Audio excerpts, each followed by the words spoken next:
Took Hollywood by storm. She's been dead now for almost 30 years. But even today, people still can't get enough of her. Today, we will hear some never-before-told secrets about Marilyn in an exclusive interview with the woman who shared her bedroom. And we're also going to meet Marilyn's first husband, who married her when she was just sweet 16. Don't go away.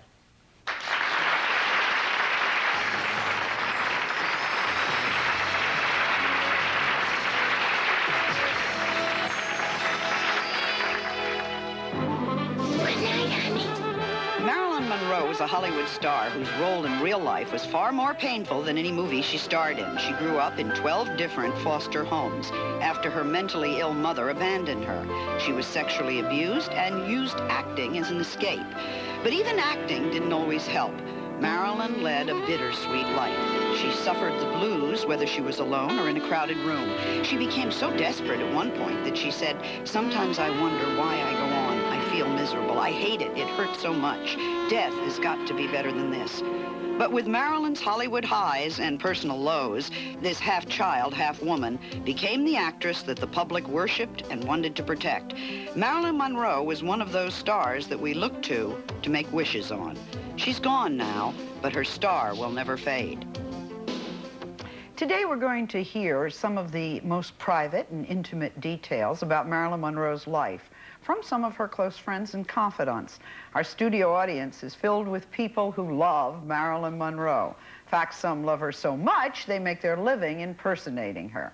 And later we're going to talk to actress Jane Russell, who starred with Marilyn in the unforgettable movie Gentlemen Prefer Blondes. She'll tell us what it was like to work with Marilyn at a time when Marilyn's career was just beginning to explode.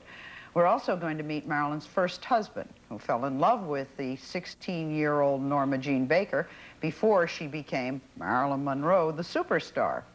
My first guest is a wonderful writer. She has authored a new book that's getting a lot of attention. We're very lucky, I think, to have the first talk show interview with her. The book is called Marilyn, Sisters, Rivals, and Friends. And in it are some really unbelievable secrets about Marilyn Monroe that have not been revealed before. The woman who wrote the book lived with her for 8 years. And I think this was probably during some of Marilyn's most turbulent times. She's an actress. You may recognize her from the Broadway show, The Diary of Anne Frank, movie Picnic. Her name is Susan Strasberg, and she's the daughter of the acclaimed acting guru Lee Strasberg. He trained some of the greats in Hollywood. Welcome, Susan, to the show.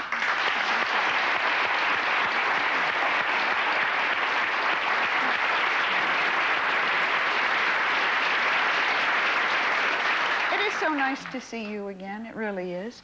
For people who were not part of that scene, they're going to say, well, how come Susan...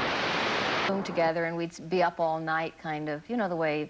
She seemed almost my age. She was 12 years older than me, but she was so simple and so kind of direct and childlike, except that she was a lot more fun than most of my friends because she was more sophisticated and she was much freer. None of my friends really would talk about sex, mostly because in 1954 we didn't know anything about sex. But she was just... She opened kind of all these doors and made things seem all right to talk about that with other people I would have felt guilty or dirty or wrong. Girly things. Did she ever give you advice? Yeah, she did. And she would tell me about men and say, listen, you know, women know much better than men. They think they know what we're thinking, but they don't. And you have to watch out because they all want to use you. And it's funny because before the women's movement, she seemed to wear the fact that, excuse me, most of the men in the audience, but that women really were more in touch with their feelings and more together. She kind of gave me advice. I was having an illicit, I was very young. I was having an affair with Richard Burton, who was married, and oh, it was horrible. I was ready to kill myself. And she gave me advice and said, listen, you know, you have to be prepared, you know, because men tend to use you, and I guess she was speaking personally. And she would give me advice on makeup and what to do and how to handle myself. But the strange thing was that there I was thinking that she was the American dream and wanting to be like her. And one day she turned to me and she says, oh, Susie, don't say that you want to be like me. I want to be like you. And I said, Marilyn, why? And she said, because people respect you. And she always felt that people didn't respect her. Yeah, and that's really all she wanted, was to be seen for who and what she really was. Marilyn, of all the stars that I know, particularly female ones, she didn't care about diamonds. It's funny, she sang Diamonds as a girl's best friend. She didn't care about diamonds. She didn't care about furs. She really cared about being accepted for who she really was, which is, I think, what we all want. She, in Susan's book, there's wonderful moment of her in a dressing room, and I think she told you not to wear a bra or not to wear underwear. I had this dress on, and she said, you can't wear underwear under that, because remember, we were wearing girdles. Some of us may still be wearing girdles, but I'll never tell. She took off all her clothes, and she was stark naked, and I thought the salesgirl was going to faint, and I was a little embarrassed. Of course, a week later, I went with a girlfriend to a department store and took off all my clothes, and I was stark naked. See, it's catching. I was really trying to I love the imitate fact that you bought a copy of the Kama Sutra for No, people. we didn't buy it. Do you know what the Kama Sutra is? Yeah, it's that kind of oriental positions. It's like, I don't know, 1,000 positions of lovemaking, and my mother had a copy of this somewhere in her books, and one day Marilyn was looking and saying, oh, I have this book, that book, and then she said, oh, your mother has the Kama Sutra. I've always wanted to see this. I was 16. And 16 in those days was a lot younger than 16 now, so she pulled out the book and she said, oh my God, I can't believe this. She said, the guys I've been with had no imagination.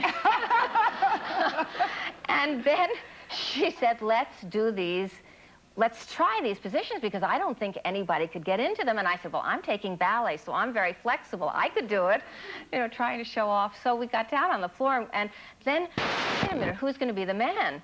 And she said, well, I don't know. And I said, well, you're taller and older, so you have to be the man. So we were doing all these positions and kind of, you know, bumping heads and that. And afterwards she said, please don't tell your parents. I don't want them to think I'm a bad influence on you. But the thing that was interesting in retrospect was that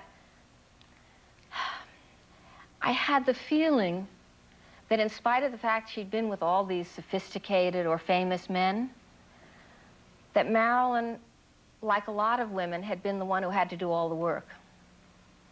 Yeah. You know? How did you feel? Dad had just gotten a lot of fame, and she had a very special relationship with your father. Were you jealous? Did she get away with more than you got away with? Yeah. Now I can see that it was normal, that it's always the kids who probably have to live up to certain standards, but at the time I didn't understand it, because I used to say, well, wait a minute, how can she be late? How can she get hysterical? How can she take pills?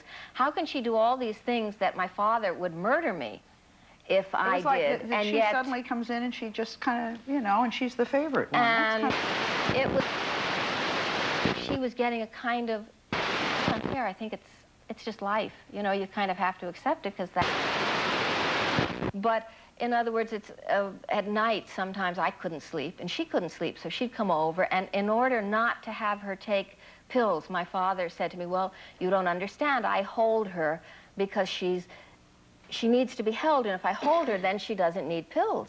Of course, it was 3 in the morning and I was wandering around and not able to sleep, and he wasn't holding me, so I was jealous. One night I heard him singing to her, and I looked in and he was holding her, sitting on the edge of the bed holding her, and he was singing this lullaby that had been my lullaby, the song that he sang. Well, what about me? You know, I want it too.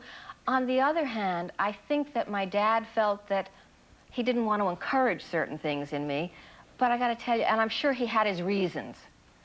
In other words, maybe he, because I know he loved me, but he just was able to give her a certain kind of nurturing and attention and physical contact that he didn't give me. Although once I remember, years later, my dad said to me that he was brought up thinking that if you were a father and you were physical with your daughter. Quote in the book, quote, it confused me to observe the attention and time my father devoted to Marilyn. Some level in love with her. I think that in some level, he was in love with her talent. Okay. And also my father had a thing, just the way Marilyn, you know, would adopt like any strays, and she was for the underdog. My father also responded to people who were very needy. And Marilyn was one of the most vulnerable, needy people that we knew. We knew a lot of crazy artists, a lot of people who were addicted, but Marilyn had something that was a little more human than a lot of the other people. She was very much herself, very simple, so open and vulnerable. In a way, I guess she was like all of us, only more so. It was almost like she was this big mirror that was, let's say, if I were lonely or I lacked self-esteem, she had all of it, but it was on a much bigger scale. And we were all drama queens, too, so that made it even more. Probably why she became that legend. Marilyn got the blues more than anyone, true? True, more than anyone that I knew. She would get the blues, it was kind of the empty bed blues because she was alone, or then she'd get the blues because she was with the wrong person, or she'd get the blues because she didn't think she was any good, or she'd get the blues because she was afraid that she wasn't going to be any good. So that once, you know, we were talking about, you know, the voice in your head, the voice that just said, what voice? You know, that, that kind of negative critic voice that's always telling you what you can't do and that you're not good enough. I think it's a little man who sits up there and says, you're not good enough, you're not good enough. And we were talking about it, Marilyn said, gee, you only have one voice up there? I've got a committee. Wow. What about the pearls you're wearing? These pearls were Marilyn's that she got in Japan on her honeymoon with Joe DiMaggio. And what happened is she wore them during the divorce hearing, and then she never really wore them. And my mother had seen them and loved them. And one Christmas, the doorbell rang, and we opened the door, and there was nobody there, but there was this brown paper bag in front of the front door. And we picked it up, and it said Paula, and it had a heart on it. We opened it, and it was the pearls from Marilyn. And my mom, after Marilyn's death, but before my mom died, which was 4 years after Marilyn, my mother gave them to me. And so when I wear them, I feel that I have Marilyn's energy and my mother's energy with me, because pearls are alive, you know, they hold. I can't cry because I did not put on waterproof mascara today. I'll kill myself if I cry. All right, I'll take a break, and you get you some Kleenex, and we can even fix up, even have a tube of mascara, because it's a high-budget show. When we come back, we'll meet the man who shared his bedroom with Marilyn Monroe whenever she'd stay the night, and we're going to talk to actress Jane Russell, who worked with Marilyn, one of her first pictures in Hollywood. Stay with us.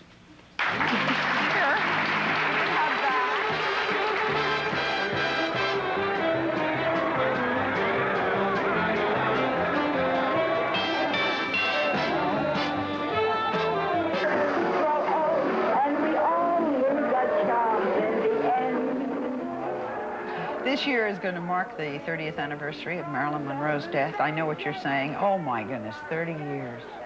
In many ways, I guess, gone into the land of the icon. She's more famous today than she ever was. We've been talking with Susan Strasberg, who's written a book about her relationship with Marilyn Monroe. Joining us now is Susan's brother, John. John was, as he put it, in the full beginning stages of puberty when Marilyn Monroe joined their family. And when Marilyn would spend the night, as Susan said, guess whose bed she got? That's right, John's. Your sister says 12 or 13 at the time. Mm-hmm. Probably, yeah. Well, I'm older than her now, but in those days, right. so she has a better memory of those moments. Yeah. Late night conversations with Marilyn. Did she talk to you like she Well, talked I don't to know Susan? that I would call them conversations. No, I don't think it was the same relationship at all, because I think that Susan's relationship was one which was a much more peer relationship. Sure. And mine wasn't. I had chosen and was more or less someone living on the outside of the family looking in, and I didn't particularly like most of what I saw going on. And when I tried to express that, I felt even more on the outside. And Marilyn was one of the few people whom I did not feel was different from me. In that sense, her humanity was something that always came through, whether she was suffering, whether she was acting, whether she was doing anything, which I think is part of why people are still fascinated by her and why she was also as the kind of star that she was, because it wasn't just, she's not just a star, she's become a myth. But at those moments when I would talk to her... Did you think she was sexy? You were 12 or 13. Was this no, not your type, right? No. I wondered about that for a long time. And well, no, it's no, and I also thought that I should lie about that for a while, because I thought, well, you know, a guy who says, well, Marilyn Monroe doesn't do it to me, there's something wrong with him. However, I've had a little more experience now, so I'm not worried about that. But also, she was so close to us, it would have been almost like incest in a way. No, it wasn't. No, it wasn't that. No, it was that I saw Marilyn. My first impression of her was that she's like me. There was something about her that was childlike, and was innocent. And that is probably the strongest reaction that I have, and I had it immediately. And that was not, I mean, that could also be something that could be sexual, or you could be in love with someone whom you also see as a child, but I never did. I just saw her kind of as a person. Drugs. You know? There's a thing in Susan's book where, let's see if I have it somewhere here, she was crawling down on discovering Marilyn crawling down the hallway in the middle of the night, moving slowly, sluggishly on all fours. Her progress seemed interminable. She finally reached the door, raised her hand, and began to scratch on it like a puppy that's been locked. Lee, Lee, she whimpered. She toward her, the door opened, my father appeared. He was half asleep. He lifted her up and took her back to Johnny's room. I felt like a spy, an intruder in my own home. Did any of us know in those days that was drugs? Yeah. You did? Sure. Yeah. Okay, I wouldn't. I learned about it. We knew that it was drugs, but you didn't think of it as addicts. In other words, today, you know, you'd say, go to Betty Ford. In those days, it was, no, wasn't talked about the way it is now. Well, I think also drugs, I mean, nowadays when you talk about drugs, you're talking also about people who are shooting and snorting a variety of substances. And in those days, you were talking about people taking a lot of pills. And pills were normally something that were given to you by prescription by a doctor. So it was not considered the same way. I was given pills when I was 17 years old in a Broadway show. I was given sleeping pills because I couldn't sleep 17. And Marilyn, as a matter of fact, said to me, if you puncture them, they work faster. So I started punching them to work faster, but we didn't know the damage they could do. We did, but you know, you weren't as aware in the 50s. What about her mind? I have a quote. I don't know if that's true. You said, I think Marilyn was a sick woman, a classic schizophrenic. Yeah, well, I'm speaking, I'm not a doctor. However, that definition to me comes from the work of Wilhelm Reich, who was basically the doctor who defined a character structure in classical analysis, and except that a lot of classical analysts will say that when he defined schizophrenics, he was crazy himself. You disagree with your bro? I disagree a little bit. I think that she, first of all, I don't know, there are different definitions of schizophrenia, although she did have that predisposition from her mother, who was schizophrenic, and also going back in the family. It wasn't just the mother. There was a brother, there was the grandfather, some kind of schizophrenia that comes from a venereal disease originally. So she really had genetically this kind of bad odds. But I also think that the fact that she was taking so much chemicals on top of it, that from the age of 18, on top of this sensitivity and this open quality, that she started taking the drugs and drinking, it made the whatever the it could make it worse. Made it so much worse that it made it. But still, Marilyn, I think, lived her life for love. She would have done anything for love, and emotionally speaking, she was an infant. And that is part of the classical definition of schizophrenia. But Johnny, a lot of us have done anything for love, and we weren't schizophrenic. Someone who knew Marilyn during a different period of her life, when her career was just beginning to take off, was an actress who starred with Marilyn in an unforgettable film, Gentlemen Prefer Blondes. This woman is a Hollywood legend herself. She has been on Broadway and in dozens of films. Would you please welcome Jane Russell?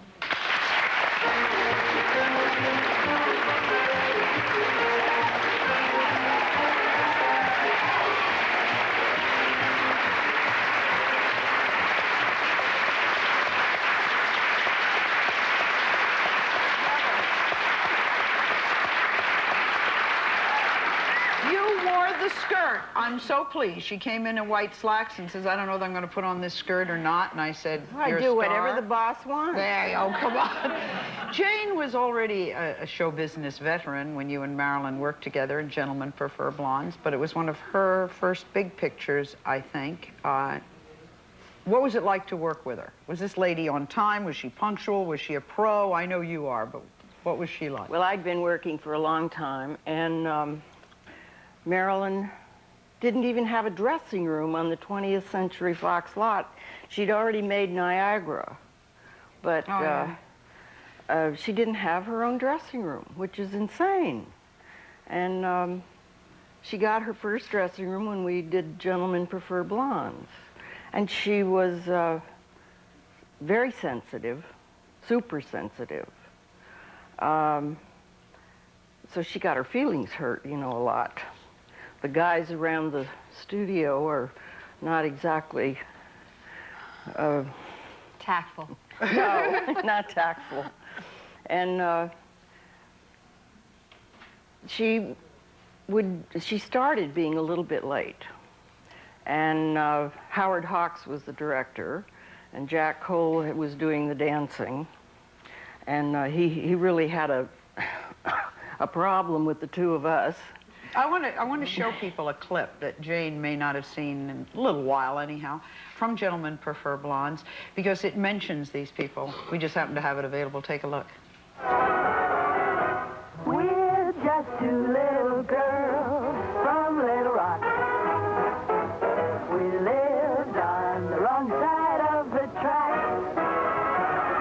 But Little Rock or Square Rock, these gals must have their rock.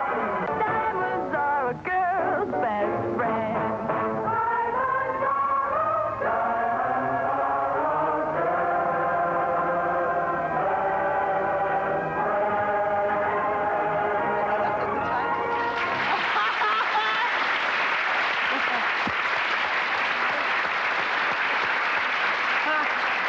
Jane said they cut that number, but they left it in the titles. Only in Hollywood and only those days.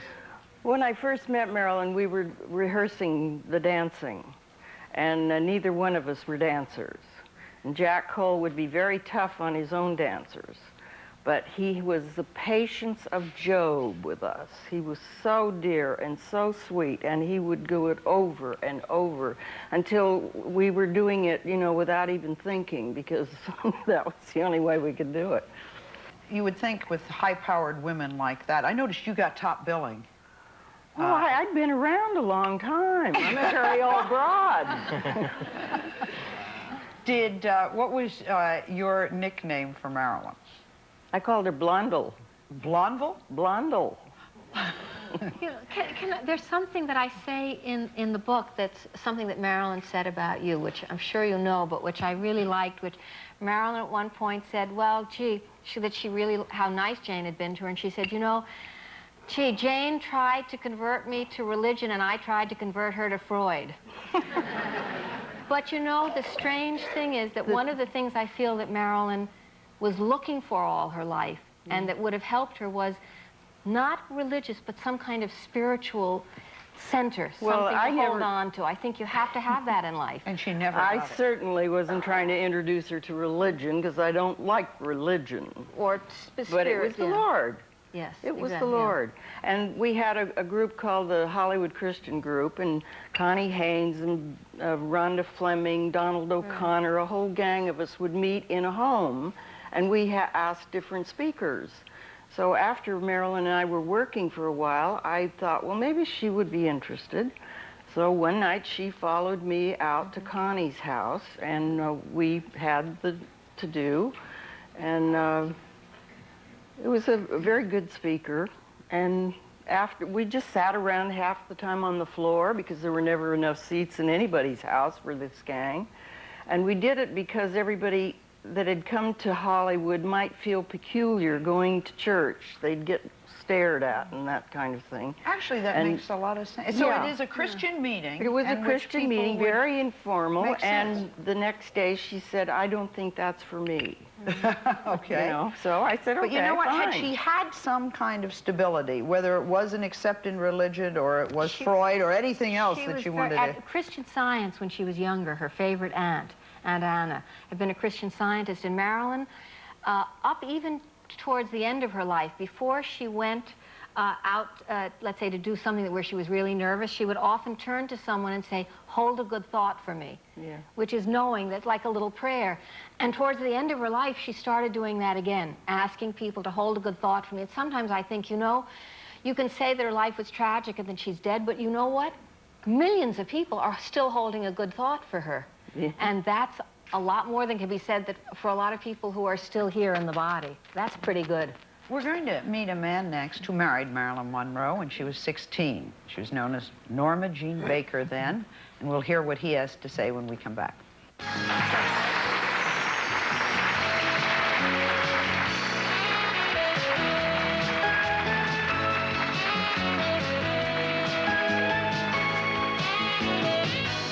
It's very nice, but I'd rather it for me. I said, what has Marilyn Monroe got that a million other women have and prefer not to show?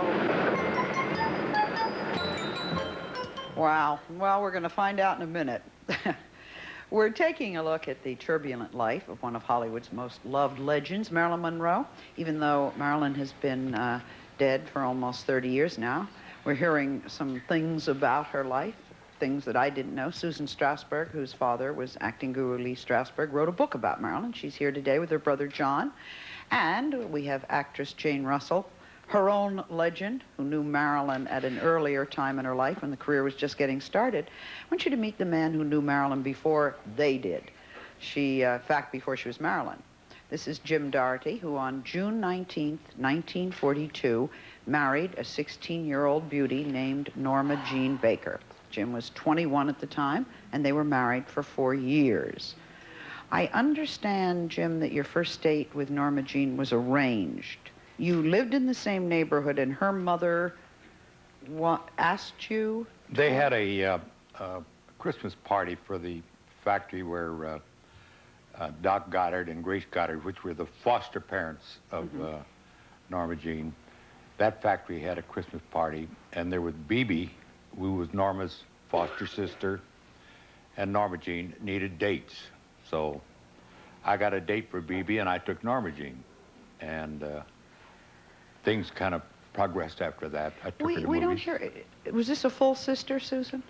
You No, did the research. this was the, as he said, this was her family, the foster family. Okay. Yeah. Because whatever happened to that sister? There was, I think, there was a half-sister. Half-sister. Who, I don't know, She's in Bernice. Florida. Yeah, she's in Florida. And she, That's towards the where- end of her life, Marilyn felt this need to reconnect with family and called her and went to see her. Now, Norma Jean's mother went there. That's where she lived when she died. But Mother really asked you to marry her, right? No, what happened was Grace came to my mother Right. and said to my mother, we are moving to Virginia. Grace is speaking to my mother now. Right. That's the way it goes. Grace was the foster mother. Yeah, Greg Goddard is the foster mother. She says, we're moving to Virginia. We can't take Norma Jean with us. Why doesn't Jimmy marry Norma Jean? So I didn't know about this. I was going with a girl in Santa Barbara named Doris Brennan, who had been the queen of the Santa Barbara Festival, and I was going out with Norma Jean at the same time. So my mother asked me, she says, you know, why don't you marry her? Why would you like to marry her? And I said, sure.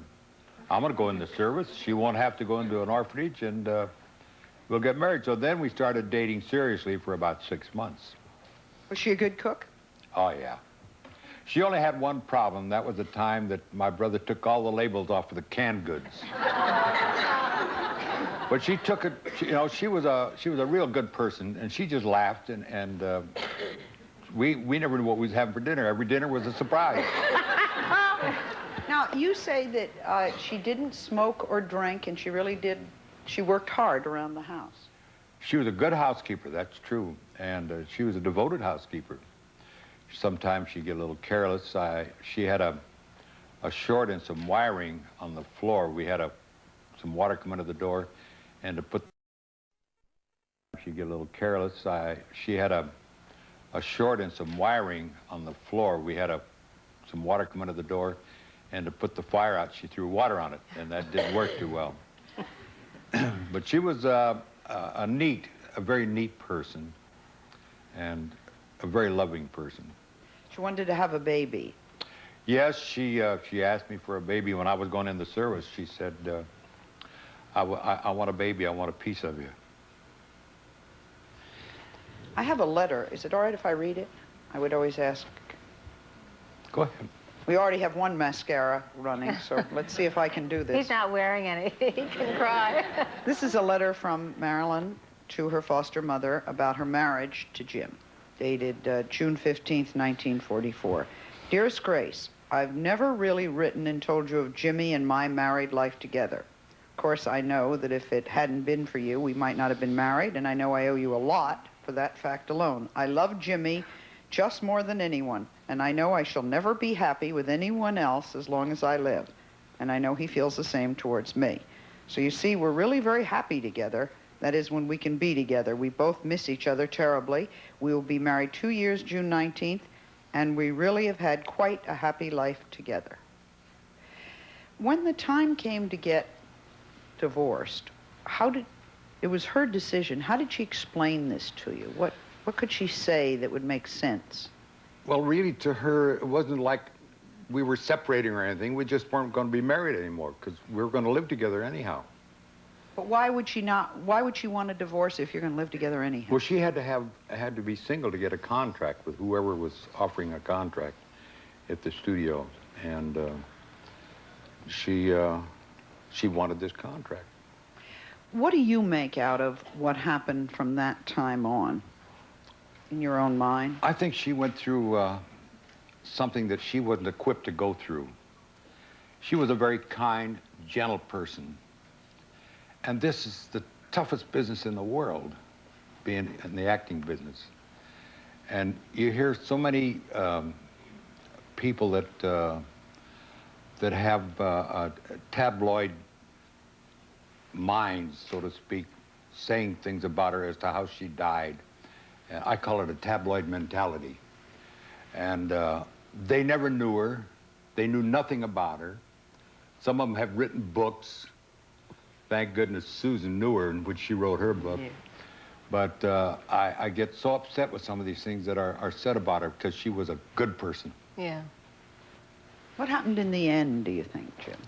To her? Mm-hmm. Couldn't cope? No. This goes on. You know, I was a policeman for 25 years in Los Angeles, and I got to answer a lot of calls around the Universal Studios where things would occur where people have to get some sleep. So they take a sleeping pill. They gotta be up to go to work, so they take an upper. Then they take 2 downers, and then they take 3 uppers. Pretty soon they lose count of the downers. I walked into this house one day and I heard this lady saying to her son, "Bring me another pill, I gotta get some sleep." And the little kid was sharp, he was emptying them and giving her the empty capsules. But I came back the next day to talk to her to see if she was trying to commit suicide. She says, "No. I just wanted to get some sleep because I had to work the next day and I was so tired." But Sally, you know, when Jim said something about, well, you know, the business, and it's true that it's the hardest business in the world, but I feel Marilyn felt, at least when I knew her, that she had something, she wanted to do something for the world. Mm-hmm. She felt she wanted that the reason God had put her here was that she was meant to give something, to share something with a lot of people. And I think that if she hadn't gone into the business, her life might have been worse, because if you look at Clara Bow, when Clara Bow quit the business, she wound up with 2 beautiful children, a lovely husband, and totally schizophrenic with a nurse for the rest of her life. No. Because for Marilyn, it was a chance to express all that hidden stuff that when she was growing up she had to hide. Her you know, the sorrow, the passion, the freedom, you know, her sexuality. She was different. She wasn't normal. She once said to me, they keep trying to put me in this box called normal, Susan, and you open the box and nobody lives in there anyway. Why are they doing that to me? She said, and they expect me to be the anything-goes girl, you know, the happy-go-lucky girl, and I need to find out who I am, so that I think that although the business is a killer, and it's a hard business, I somehow think, though, that it also gave Marilyn something that she wanted desperately. I can tell that Jane wants to say something. When we come back... She wanted it desperately. She wanted it desperately. Yeah. You have to. When we come back, we'll talk about the mysteries surrounding her. Maybe talk about her death. Our guests today have different opinions of what really happened. I'll ask you. Take a break.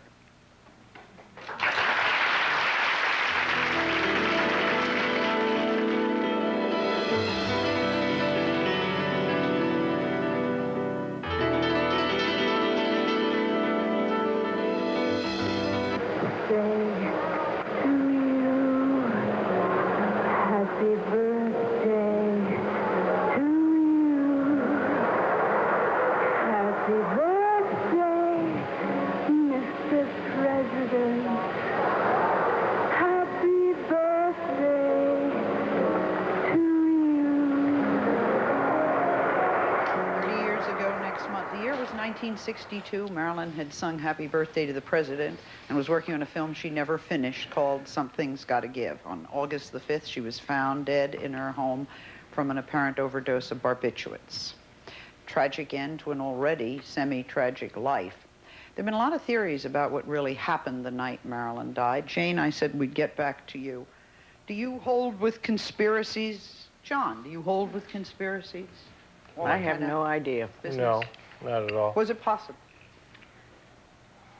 Anything is possible, but you know what? But not factual. Nobody was under her bed that night, and nobody really knows. And the thing that bothers me is that people who didn't know, who come out and look for a fast way to exploit. Marilyn was exploited when she was alive, and she's exploited since she's been dead. So people suddenly come out, they don't know, they make up stories that nobody is alive to say, no, it's not true.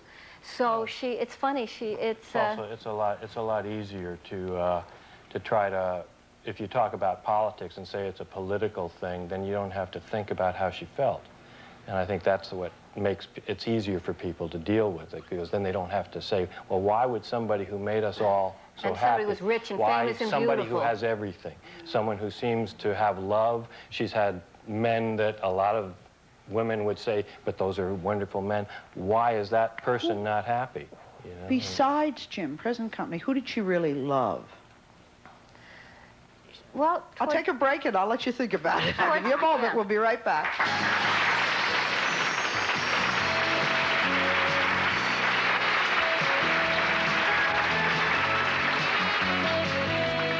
I want to say something about Waif, if that's all right with you, before I get to the men in her life. Jane, your career goes on, and I know one of the things that you're passionate about is the nonprofit organization you founded that places orphan children with adoptive families. How's it going? We love you. We love Waif. We think you're doing wonderful things. We're almost up to 40,000 children, but it could be 3 times more.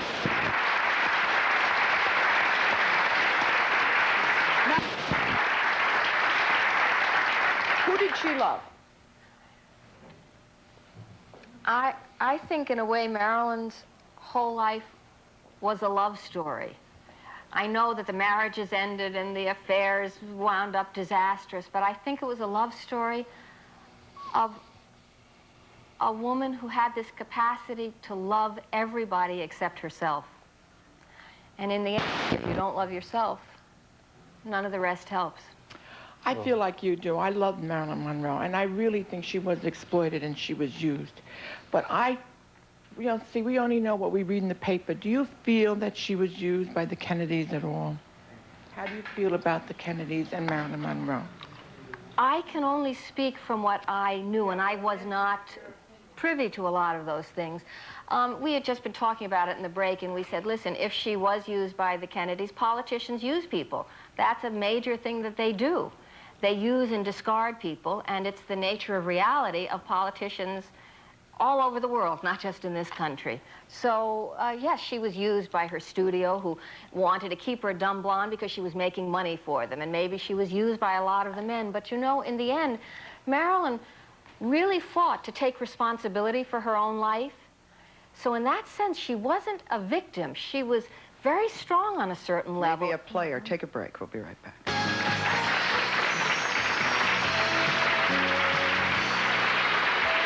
God help me. What's it all about, Alfie? Having done all this study and learned all of that, what do you think? What do you feel? About what? About anything concerned with it? Did it change your view of show business? Did it Yes. contribute to your understanding of your father, your brother, your mother? At the time, it didn't.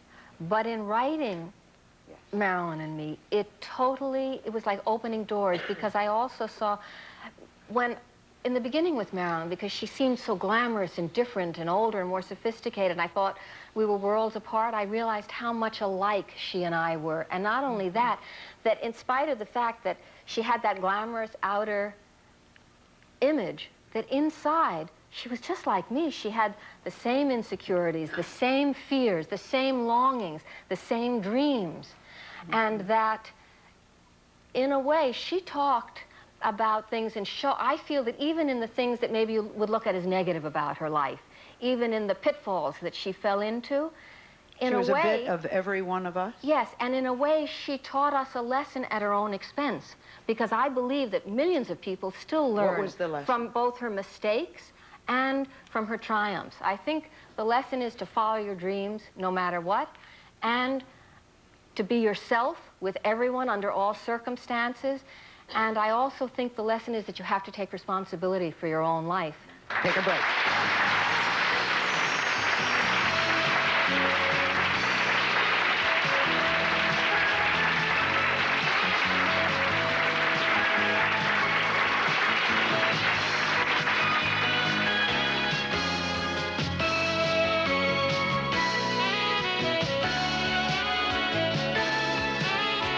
Thank all of my guests today. Susan Strasberg's book is called Marilyn and Me, Sisters, Rivals, and Friends. And by the way, it's really good. Jane and I loved it. Jane Russell is in the fashion business now. She has a new line of sweaters for the full-figured woman about to hit the department stores nationwide. And a very special thanks to our collectors who've given us all of this ephemera, and the fans and the impersonators in our audience today who provided many of the photos and the posters used in today's show. It strikes me that something that was different about Marilyn Monroe is that women really loved her. Thank you for sharing this with us. Some members of our audience will receive, and a promotional fee has been provided by Paul Mitchell Salon Hair Care. We're as good to the environment as we are.